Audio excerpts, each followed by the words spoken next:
Good morning, good afternoon, ladies and gentlemen, and welcome to this session where we're going to talk about solar energy in Egypt. And this is part of a larger series of solar energy in the Middle East and North Africa that we are co-organizing with MESIA, the Middle East Solar Industries Association. And we welcome our speakers today. I'm going to have them introduce themselves so that you can get to know them better if you don't already. And then we will take it from there. So Lamia, please, could I ask you to unmute your microphone and introduce yourself shortly?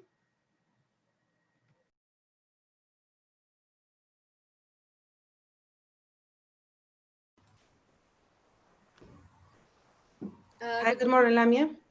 Good morning, everybody. I'm really glad to be a part of this important webinar. My name is Lamia Youssef Abdel Hakim. I am the head of studies and design sectors in ETC, which is the Egyptian Electricity Transmission Company. I'm responsible for all the private renewable projects, solar and wind up till now. Part of my job was our famous project in Aswan, Ben. Excellent. Thank you very much, Lamia. I'm very looking forward to hearing an update of what's going on.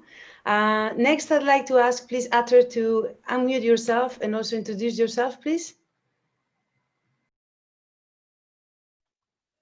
Good morning, everybody. Thank you for having us here. I'm Atter Hanoura, the director of the PPP Central Unit. The PPP is the Public-Private Partnership in the Ministry of Finance, Egypt. The PPP unit is the national face of any public-private partnership projects where the private sector are participating in the infrastructure, public utilities, or public services. We work with the line ministries and support them in structuring the project and the contracts and tendering out the project. Perfect. Thank you very much, Atter. And I'd like to ask also Donia, please, to introduce yourself. Remember to unmute your microphone. Yes, good morning, everyone. My name is Donia Mazgouni. I am a lawyer based in Cairo. I'm the founder of Mazgouni & Co., which is a boutique law firm specialized in energy, in particular renewables. We work a lot in financing projects in renewable energy and structuring and helping in the development, EPC, O&M, and all works related to renewables plants in Egypt. We had the pleasure of working on Ben over the past years, and we continue to work on both utility scale and smaller projects in the renewables market in Egypt. Very pleased to be with you today. Thank you very much, Donia. And now I'd like to introduce, to ask Ahmed to introduce himself, who is going to be also the moderator for today. So Ahmed, welcome. Thank you very much to all the participants. My name is Ahmed Nada. I'm the president of the Middle East Solar Industry Association, which is a non-profit organization with the task of bringing knowledge and sharing the success stories of our industry. MESIA was established 10 years ago as a non-profit organization, and so far it has been very influential in addressing all the solar growth that happened in the last 7 years in our region. I am also the head of operations at Masdar, Abu Dhabi Future Energy Company, and I think many of you have known me in my past career as GE or First Solar, so I'm always honored to be with the Egyptian team. And thank you very much for making me the opportunity to moderate this session. Excellent. Thank you very much, Ahmed. And so let me tell you a little bit about how it's going to go today. Luckily for you, you're not going to hear much from me today. It's about Ahmed, Donia, Ater, and Lamia. So what we're going to do is we're going to have a discussion. It's going to take 30 to 35 / a little bit more perhaps. And in this discussion, you are very welcome to send questions. There is not going to be any PowerPoint or anything like that. Okay, so you have to pay attention, listen to what they are saying, and send your questions. Your questions, you can send them through the Q&A box at the bottom. I'm going to be taking a look, and then we will actually reserve some time at the end of the session to ask those questions. Let me remind you that even though there is no materials for this session, we are recording it, so you're going to have access to watch it again if you wish to do so. Okay, so without further ado, I'd like to ask Ahmed to get this conversation started. Thank you very much, Ahmed.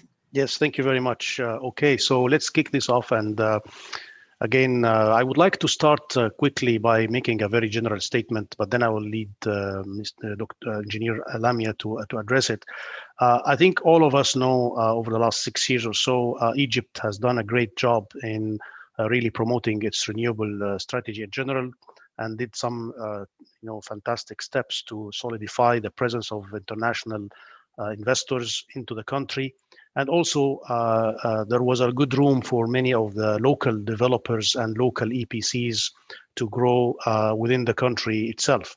So I would like first to have a 2 minutes brief from Engineer Lamia about what's the status now in terms of the large projects. What have we achieved so far? Where do we stand in terms of capacity? And then this will kick off the rest of the discussion. Engineer Lamia, please go ahead.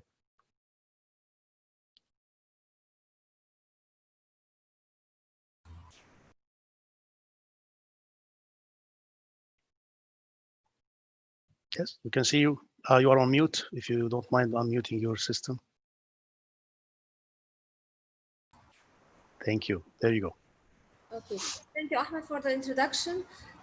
Actually, when we remember, as you mentioned, how was the market in Egypt in 5 years ago, we didn't have any single project done for renewables by private investors.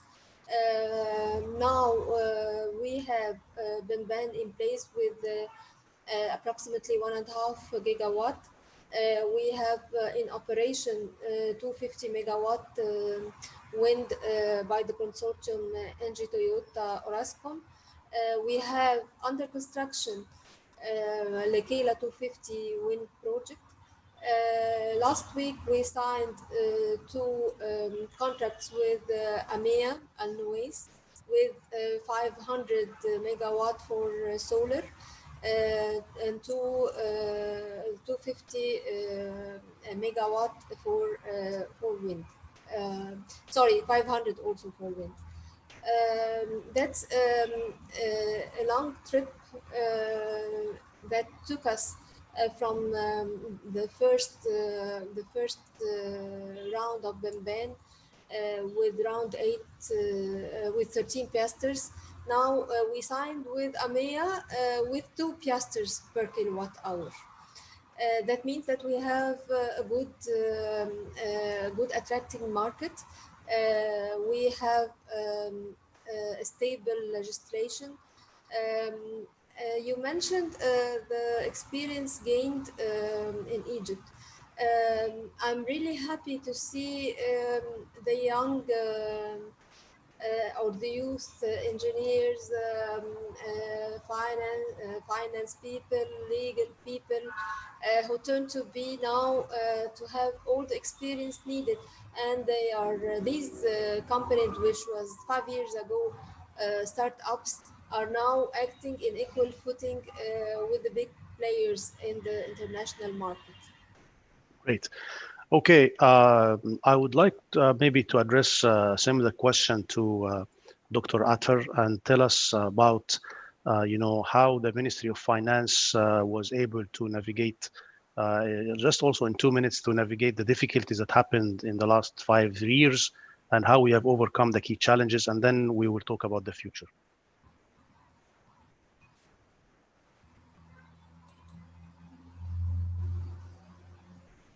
Dr. Atter, can you hear us? Yeah. Actually, in the MENA case, which was the first successful solar energy in Egypt, and it was under the feed-in tariff program, we participated with the Ministry of Electricity and Power in more than one aspect. The first was in setting or calculating the feed-in tariff, which was been changed after that due to the market change. The second was sitting with them to structure the supporting them in structuring the project and putting the standard documents and the standard contract that was effectively used by the Ministry of Finance, Ministry of Electricity, and the holding company to sign up different projects after that. The third and the most important is that we participate and co-sign with the holding company and the investors and the banks in the sovereign guarantee document, which is the direct agreement, or we call it the sovereign guarantee document, which is very important to make this project bankable and to reduce the financial risk of the project. We can talk about the details at a later stage. Okay, good. Donia, I'll just jump also to you quickly to give us your pulse over the last 5 years, and then we'll next move to the future. So just to make sure you are consistent here. So tell us what happened when you had clients who were complaining about the arbitration and all the difficult clauses that were on those PPAs before we move to the next side of this discussion. Yes, sure.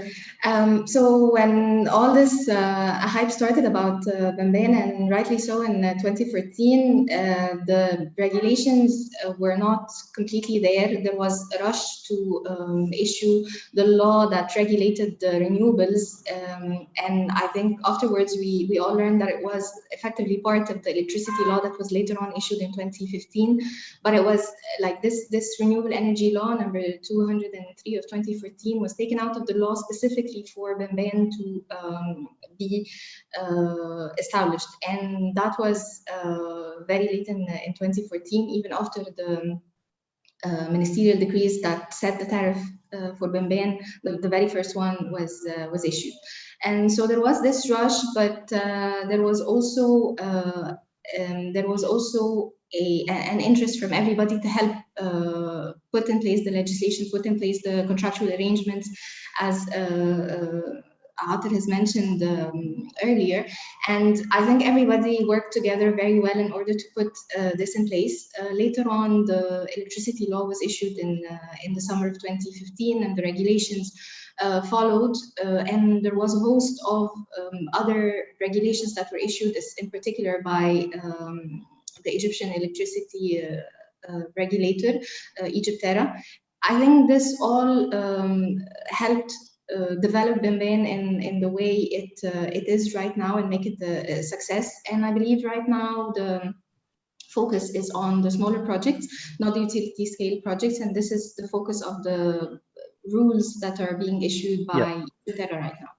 Yeah, we'll come to that. So basically, for the sake of the audience, just quick summary that the road to the renewable strategy of Egypt, and particularly in solar, started as challenging as any other country. But I think the stakeholders at the government level made a fantastic effort to make it really up to the international standards, and in such a difficult time, also where everyone was really wondering whether Egypt will be able to deliver on these promises. And I think it's a great story so far.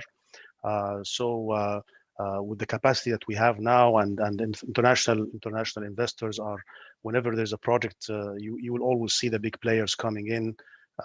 So I'll go back to Engineer Lamia and ask her now that we know that also Egypt had increased capacity across, not only on renewables, but also across the remaining fossil fuel, in particular during the emergency plan and all of that. So now there is a focus more on smaller projects on solar. Can you please give us some idea of what do you see in the market today? Who are the people who are coming asking for permits to do these projects, from your perspective, and how far do you think this will contribute to support the future of the strategy and the numbers? Because I think now, with close to 2 gigawatts already in solar, we are probably at 5% from our installed capacity. Wind is also playing an important role. So overall, the numbers are impressive, actually, that in such a short period of time, Egypt is coming close to maybe 8% or 7% of its of the strategy and the numbers of renewables. So back to my question, how do you see the future of the smaller projects, and in particular, if we can talk about the distributed solar or the small scale solar projects? Engineer Lamy. Actually, for the small scale solar projects, we have a very good potential in the agriculture area. We have a national project called الريف المصري, which have allocated a very big amount of land, that it's thousands of acres, and most of these areas rely on the underground water, which needs electricity to operate the pumps. Mhm. I see there is many already off-grid projects in this area, and we have successful companies working also in the same sense of investing the solar energy to draw the water and to help the owners of these lands to reclaim their land. I see also, but maybe this is not a small scale, or it's a big a mega project in the desalination area. This is also a good potential in Egypt at that time. For the access capacity, we are now working on some projects for selling electricity to our neighbors. Already we are working on upgrading the Sudanese Grid. interconnection to 300 megawatt, and we are also studying to increase the Jordanian to 1000 megawatt. Already we are it's under the process of undertaken now with the Saudi Arabia interconnector. We are now on the stage of selecting the successful contractor. As I mentioned, this 3000 megawatt. We have also under study the Gulf interconnector through Jordan. We have under study also the interconnection to Europe through Cyprus and Greece. I think all these projects can help us sell our access capacity. So basically, the strategy of making Egypt an energy hub for a certain geographical region is ongoing with all of these projects. Dunya, I come back to you on the small projects.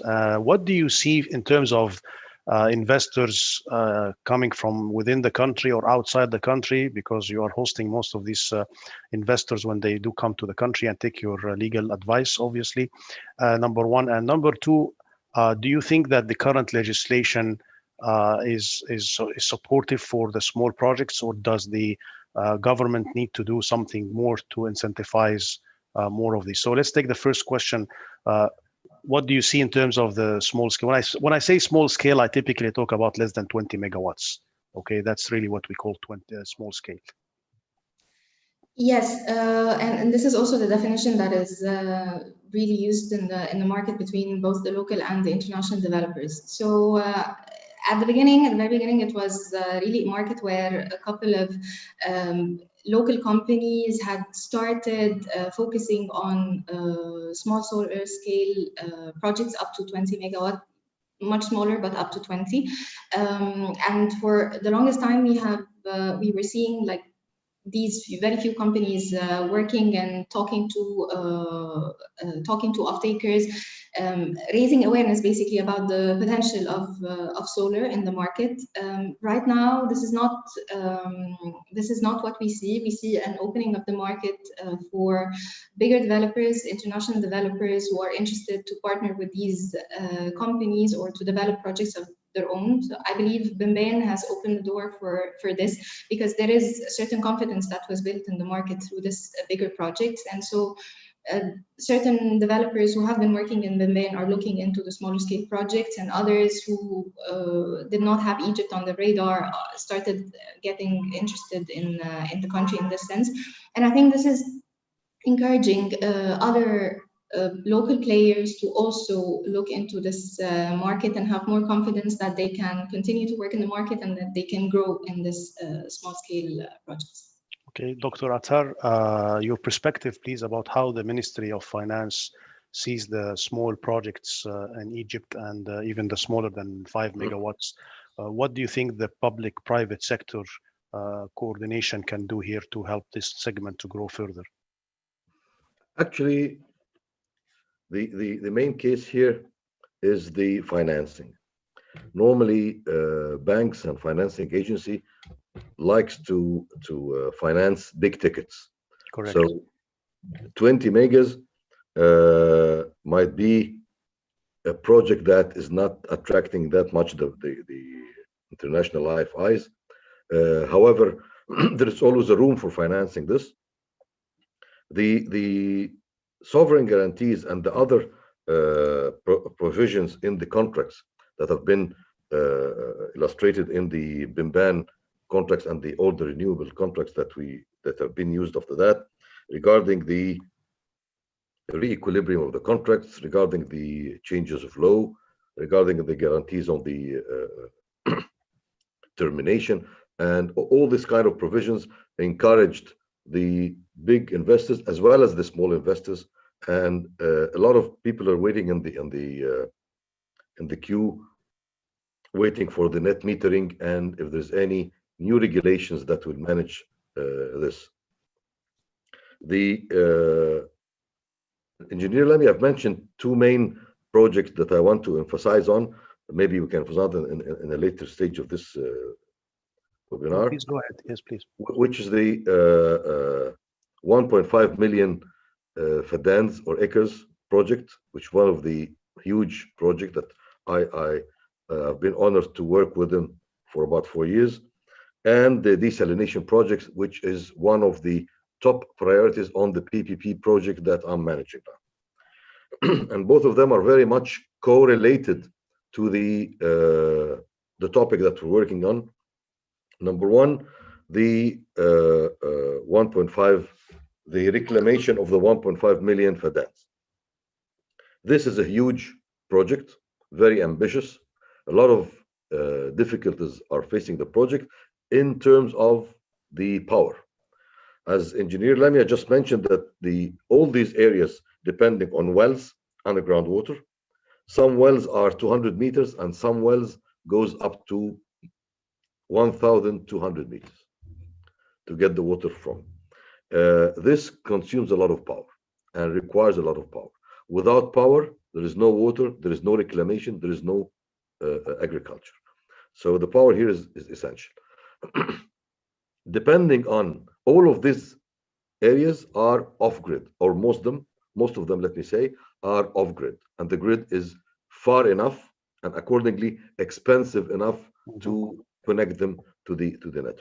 So the dependence will be basically to make the case feasible financially. We have to depend on the renewables. Some of the areas like West MENA can mix between the solar energies and the grid. And the grid. Yeah. There is also a place there that you can put some wind mills. But let me say 90% of the lands available are off-grid. So the solar energy will be the name of the game. However, solar energy will not be enough to reclaim or to agriculture or to irrigate more than 30 to 40% of the land, because to get the water required or available for everybody from the well, the well have to work from 12 to 15 hours a day, 6 or 7 of which will be on the solar energy. The rest should be on either stored energy, which is the other case that we have to talk about, or of the grid. Grid, if we connect the grid, then the cost is incurred. What we're afraid of, the feasibility of the project is at risk. The technology now of the Storage. batteries, the storage and batteries, which is in the last, let me say, in the last 2 years of monitoring this, in the last 2 years have been increased dramatically, increased Yeah. in a very positive way in terms of the duration of the batteries. Instead of 2 or 3 years that we noticed before, now it's extended to 8 years and maybe going to 10 years. And the cost, overall cost, Yeah. and the capacity as well. So the main three pillars of the feasibility of storage is tending to go competitive. Actually, this when it meets, because it's a case by case, a project by project, when it meets the break even with the traditional power or connecting the network, definitely this will be much more easier, much more faster to implement and start working completely off grid. And this would be the name of the game when developing new areas, not only agriculture, but new things. Okay, so I think a message to our audience here is that more distributed solar will be the name of the game in Egypt, as well as also the cost of storage as it gets more competitive will accelerate that segment significantly. I go back to Engineer Lamia and ask, we used to hear about the wheeling laws in Egypt, and for some reason there has been some delays in issuing the details of that law, which can only help this kind of distributed solar, and now that storage is coming also into the play. So I have a question that many of the developers actually ask us. First, when can we expect this and to be more detailed? Because the law, when it was issued in 2015, included the legislation in a high level for the wheeling. It's allowed, but no details were given. And some developers, and I'd like to open that in a very transparent way, they think that the EETC is concerned that this can create competition because they can be producing power at a lower price than the EETC. For example, if you have a big factory, and I will not name names here, in Alexandria, for example, and you can put a piece of land in, say, Aswan, where the irradiance is already very high, and you can wheel through the network of the country for a wheeling fees that will be paid to EETC. So give us a little bit of a spin on that, Engineer Lamia. What's the deal? What's going on? As this is a very important catalyst or a prime mover to actually move that segment of the market from the large utility scale to the more distributed and smaller projects.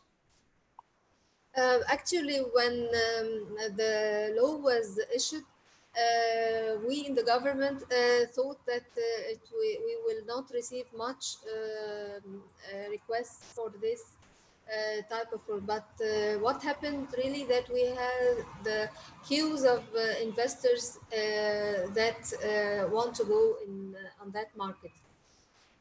Studying some cases of similar situation countries like us, as you mentioned, the competition was very high between the private and the governmental generation companies. So the decision was taken that the regulator has already hired a consultant that studies how to gradually open the market in this way. How capacity can we add through this mechanism yearly? Also, how can we expand the network, or maybe we can from the beginning choose some areas that are near the network. Also, the fair calculation of the wheeling charge will it be based on the distance that will be wheeled, or it will be based on the capacity, or will be based on the voltage? And also, we part of the contract that we will study with the consultant the case studies in other countries, to see the lessons learned, to see how we can do this in a proper way, in which sense that we don't harm our governmental Fair. growth. The Fair. time I think anticipated for these regulations to come up will be the second half of 2021. Very good. Okay, Donia, I need to go back to you and talk a little bit about that distributed solar and the wheeling. Do you think that any particular legislations need to be kind of communicated as early, since now the consultant is already working on it? So what do you see that maybe we can contribute now early in the studies to help the government make it fair and also benefit everyone from your perspective? I mean, there could be nothing, I don't know, but you are a legal expert here, so please go ahead.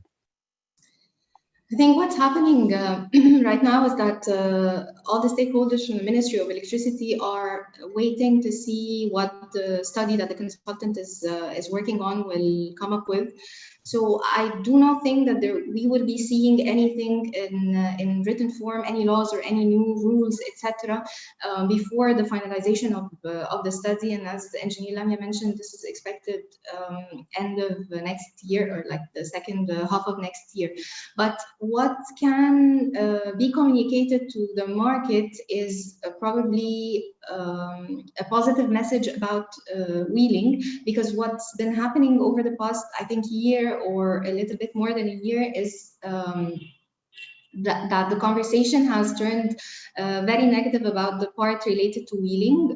The positive messages that we're getting are really on the net metering, and this is where we've seen a number of circulars issued by Egyptera, lastly circular earlier this year, number 2 of 2020, and this fixed a certain capacity for net metering up to 300 megawatts.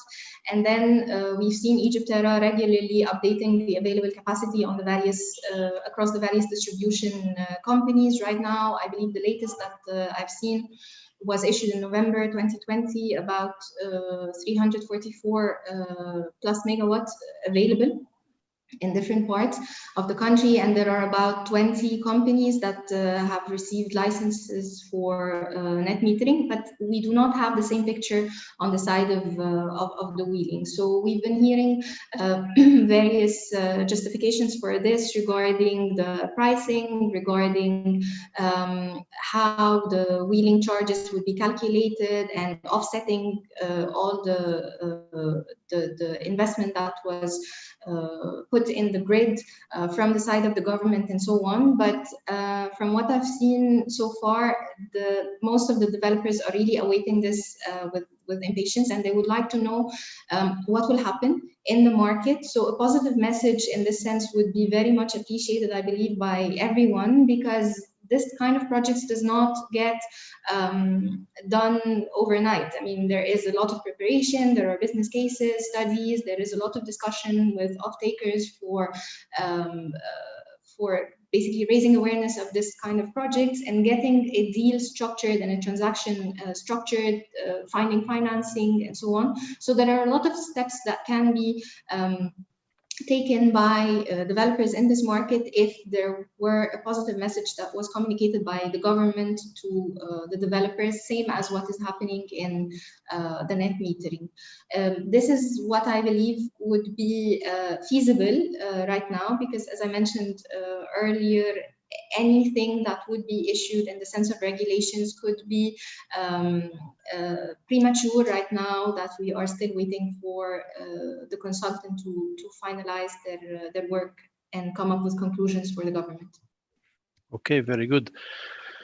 So Dr. Attar, yes, sir. our beloved neighbors, Sudan. I heard Engineer Lamia saying that we are strengthening the interconnection grid there. What is your message to the private sector in Egypt to support, the investment from a return on investment? It's very lucrative for Egypt to be a hub for the solar in the south of Sudan. Do you feel that our investors or the can get some help to venture into Sudan, considering it's a strategic extension of everything related to Egypt's energy and water? Actually, I believe that Egypt is a hub for more than one thing related to our neighbors. Sudan, Libya coming soon, Syria also will be coming soon, and Iraq. These areas very shortly will be requiring a lot of development, a dramatic number of developments that should be taken in a very short time, because these countries need to be rebuilt again. One of the most important things that you mentioned, which is the power in the first place, and water. And actually, Egypt will be a hub for all the private sector from Egypt and other private sector from the world that are having projects or PV projects in Egypt, will have the experience and have the knowledge and have the base to expand easily, because Sudan is 2 hours far, Libya is 2 hours far, and Syria and other. There will be a big expansion for the power and other projects like water and desalination and wastewater treatment plants and roads and transportation, okay, that the private sector can participate in and go to the. Actually, let me mention to you that the PPP, or the public-private partnership scheme, will be a major player in the development of Sudan and of Libya and of Syria. We received a big mission from the Sudan government a few months ago that stayed with us almost 2 weeks in Egypt, and we give them all the experience and knowledge that we have in the Egyptian experience of the PPPs, the public-private partnership, and how to develop the project like Empower and water and desalination, all that things. And the companies and the legal firms and the private sector in Egypt, or the international private sector working on Egypt, that can easily move to Sudan. The same happened a few months later with Libya. They sent us another big mission. They stayed with us over 2 weeks, and the Sudan mission was financed by the United Nations. And actually, they are preparing a law, and they're preparing their unit to start working on this. So there is a very big opportunity for, number one, the local private, the Egyptian private sector, and the international private sector, or the regional private sector that's working in Egypt, because they have the same, we have the same legal framework almost with the Sudan and Libya and Syria, as you know. Very similar environment and very similar culture. So the private sector will feel at home when they are moving from Egypt to any of these countries. Fantastic. Donia, one question related to the licenses and to the wheeling and to the distributed solar that came to us across the chatting here. How long does it take to get an operating license? And I know you have done this for so many companies, so can just give us an estimate. I know that things have improved significantly in Egypt, and time is not as it used to be before 10 years ago. Fantastic job by everyone from the government and the support functions. So, but you are the person who usually takes care of this for clients. Tell us, how long does it take to answer that question? So the official answer is about 2 months. This is what the law says, that you're supposed to get a response from Egyptera, which is the regulator issuing the licenses, in about 2 months' time. What actually happens is that developers do not wait and they try to present complete files to the regulator. And if they do, then all the officers at Egyptera work very hard to have the files presented to the board of the regulator as swiftly as they can. The window is really about a month, because what happens is that you have to wait until the board meets, and the board of Egyptera, and they meet almost regularly on a monthly basis, except when there is a situation like COVID-19 or similar situation, or like not similar situations hopefully, but or situations that could delay a meeting. So in this case it takes a bit longer, but usually they are very responsive, and they study your application, they give you feedback, and they ask you if there are any documents that still need to be presented, and they do that, you complete your file and then you submit it to them. They look at this and they issue what is now called a tasrih, which is what we used to call the preliminary license. It is basically a license to establish a power plant, and this is based on pre-feasibility studies and preliminary studies of all sorts, technical, financial, structuring, and so on. And then later on, when you've completed all your studies, you can submit another application for the final generation license, which is now called tarkhis. Okay, so basically, if you have all the preliminary documents, preliminary studies, we're talking about 2 months, and then once the plant is built, you can get the full license to start to generate. So basically, 2 months is the official answer on that, provided that, of course, the developer has arrived with at least the preliminary studies, and like kind of a reasonable commitment letters from banks and things like that. Correct? Okay, I have another question to Engineer Lamia, please, that is interesting. As we see technologies of the future developing very fast, I'm sure you heard about some of the, the developers that are happening in Saudi Arabia when it comes to producing green hydrogen, as they call it, which is basically hydrogen produced from solar. So basically, the process of producing hydrogen comes from clean energy rather than from other type of fossil fuels or anything like that. Do we see anything like that, Engineer Lamia, in Egypt, that there is some kind of a studies or someone is considering to produce hydrogen through a project like the one that happened in Saudi Arabia? I don't know, for the sake of the audience, Saudi Arabia embarked into a huge project whereby they will produce green ammonia, basically hydrogen coming from solar and then injected into an ammonia plant. And the ammonia will be exported, but the basis of the ammonia on the hydrogen is like the hydrogen is produced from solar, not from normal sources of energy. Egypt, do we think that considering the applications of ammonia and in fertilizers, and Egypt having all these ambitions of more and more green land in the country, or maybe even helping neighboring countries, do you, or has there been any approach on green energy, on green hydrogen, in Egypt? Yes, we have many approaches in Egypt for green hydrogen. Egypt is open for any new technology, but this issue is with EHC, not with the ETC. But Egypt is welcoming any approach from any company that works in this area, because this is sure there will be the future. Okay, very good. I would like to see more questions, maybe now from the audience, unless any of my colleagues here would like to emphasize a specific message or didn't get a chance to put an opinion on one of the topics we discussed.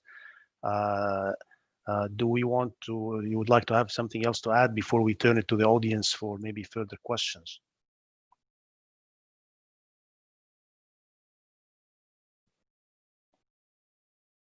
So here is a question for you, Engineer Lamia. Given that Egypt target is for 20% renewable by 2022 and 42 by 2035, Are you planning to tender more utility scale projects like West Nile 1, West Nile 2, these kind of projects, which was were a little bit kind of delayed? Do you think that we will see more projects in the tendering soon, or we are holding our horses for some time now? Actually, we have, as I mentioned, many projects in the pipeline with direct orders. But we have also in the pipeline the 100 megawatt in west of Nile using the CSP. And also we have a 200 PV project. This is also shortlisted, but this will be an auction process. Our consultant in this area is the IFC, and maybe this will be tendered in the third quarter of 2021. Okay. And also one question again addressed, I think, to you and maybe to Dr. Attar. It's related to the connection in Jordan. We all know that Jordan has slowed down a little bit considering that there was some surplus capacity. I think it's not capacity surplus, it's more of the grid also limitations. So between the two, do you think or you still believe that Jordan will be a corridor for energy to Syria, or they will be consuming some of it in the country, or what's the deal between Jordan now? Actually, this is out of my area, but definitely it will be a corridor for Syria and Iraq as well. But I think Engineer Lamia would answer this technical issues because this is completely out of my Okay. my So area. Engineer Lamia, back to you. What do you see the real capacity that Jordan will request or ask from Egypt? Considering that they have limitations on the grid right now. There is a framework agreement signed between Egypt, Jordan, and the Gulf countries, on which this will be studied how the grid in all countries need to be reinforced. And through Jordan, the energy will be transferred to Gulf, Iraq, and Syria. Okay. So basically, it is not necessarily for the consumption related to Jordan. It's more for beyond Jordan borders, basically. Okay. I have a question here about the CSP technology in Egypt. Basically, the question is about why CSP did not pick up in Egypt. I'll just give my opinion first, being from the industry, and then I'll of course give it to the floor to the audience. To our honorable guests here. Thomas, basically, I just want to clarify that CSP, due to the demand profile of the Arab countries in general, was supposed to be something that everyone looked at. And I agree with you; it should have been, a technology of choice. What happened is that the accelerated drops in prices of the PV made the CSP very, very unattractive, considering the risk profile of the project, the time it takes to build. Not that, and at the time also the tariff was very high until Aqua Power, of course, came with very interesting solutions, and they brought Chinese into the mix of the EPCs in the Middle East.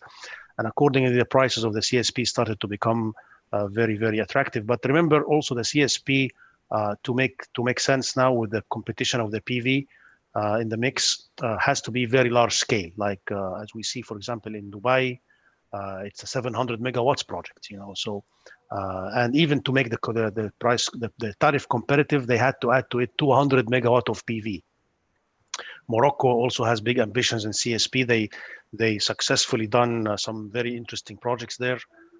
So I think that is my industrial view of what happened and why the CSP couldn't get the same momentum.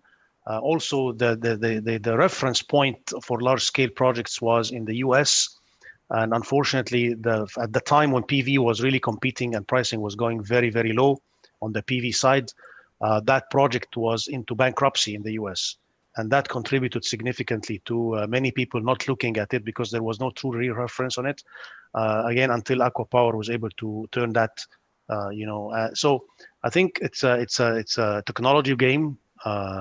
And also now that the batteries are getting more and more attention in terms of duration, in terms of low maintenance cost, it's becoming more and more questionable how far the CSP can compete in that mix. Considering that it's a much more complex design, so alternatives are coming. That's my view. But of course, if Engineer Lamia would like to add anything, or Dr. Attar, from your perspective, you can also add. Please go ahead. I share your views, Ahmed, and also it is, as you mentioned, a bit complicated technology than the PV, but we are having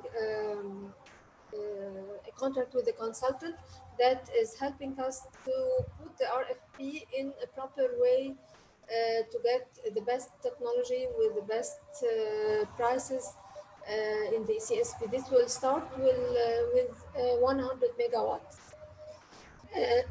Sorry. But if the consultant sees that the capacity needed to be increased to get a better tariff, I think this will be studied. Okay, good. Okay, I think I've answered all the open questions from our respected audience here. Don't know if there's anything that our honorable guest would like to add before we turn it back to Belen and conclude our session for today. Dr. Attar, anything that you would like to add or state about the future of solar in Egypt? I think last thing to say that Egypt now have got a very wide and ambitious plan till 2050 for the desalination projects. Desalination projects actually will be serving new developments and all the cities around the shore, the Mediterranean and the Red Sea. We are almost tripling or maybe quadrupling the capacity of the desalination that we have now. We're expanding from almost 1 million cubic meter per day. It will reach something like 4 million cubic meter per day within the next 2 decades. The trend now that Ministry of Housing and Utilities are working closely with the Ministry of Financing and the holding company, Ministry of Power and Electricity, and the holding company and the Ministry of Financing regarding the PPs of structuring these desalination projects. The issue is that the new trend now is that big portion or the most available portion of the power used in desalination should be in solar energy and rarely with wind energy if the location of the desalination project is in a air tunnel or something like this. But this is a big trend. The desalination in nature is a very energy hungry project. Yes. With that expansion, I think we will be needing a lot of distributed solar energies plants attached to the desalination project. The desalination project, as I want to give you the scale that we are starting now to tender under the PPs, the first 4 will be issued very shortly, varies from 40,000 cubic meter per day, which is considered a small to medium size, and some of which are going up to 500,000 and 800,000 cubic meter per day. Just imagine the power required for this project. I want to give you something that each cubic meter consumes around 3.5 kilowatt hour. That's for Engineer Lamia and yourself, Mr. Ahmed, to calculate. Okay. Good. Donia, one last statement about legislations in Egypt? Are you comfortable representing many of the international clients? Are we in the right direction? We are in the right direction. We're still missing the guidelines on wheeling, as we mentioned earlier. We're also missing clarity on the pricing for these projects, especially for the use of the grid. This is what we're expecting from the study of the consultant. We're also missing probably legislation related to land. I mean, as Malcolm mentioned, we are looking at a lot of distributed projects. We are looking at a lot of developments in areas, particularly on the coasts of Egypt, where there is no clarity on the registration of the land, and most of it is owned it is basically land that is there and that is under. There are so many parties that could claim that they are owners of this land. Yes. Under the authority of certain people, bodies. local people, yes. And the status of the ownership is not very clear. So there is a lot to be done on land legislation, and this is something that will help not only the renewables projects but other projects as well in Egypt. So I would say. I would say that new applications such as desalination is definitely the way to go, and legislation and pricing, land and pricing legislation is what we should be looking for. Good. Okay, so I think I would like to wrap by thanking all of you. Just quick summary from my side. How do I see things? So for our audience, clear strategy, clear success story, building momentum over the last 5 years or 7 years is giving the country a tremendous positive spin into continuing to do it. Legislations attracted already international players. We want more of that.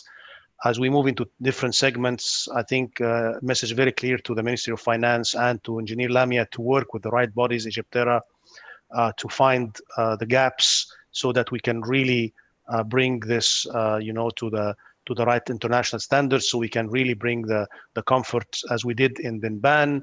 Everyone is proud of Benban. You cannot imagine. I always talk to the players who were reluctant, to those now who regret that they did not put their investments in. Great story for the country, and of course, as we move on to help our neighbors, it can only get better. So a great story actually for Engineer Lamia and her team, who really started that. I remember very well when we used to sit in our office and trying to fine-tune language and trying to even correct the PPAs that for solar, and you find a paragraph that says, by the way, the wind turbine, and we used to keep on tracking these changes together and trying to help each other to fix it. So I leave all the audience with this great story about the country and the future. Thank you to our honorable guests. Thanks to Ata, Dr. Attar, Donia, and Engineer Lamia again. Thank you very much for hosting me as the moderator for this. I'm always pleased to meet with you guys, and keep praying for Egypt. God bless Egypt and the government. Thank you. Thank you. Bye. Thank you. See you next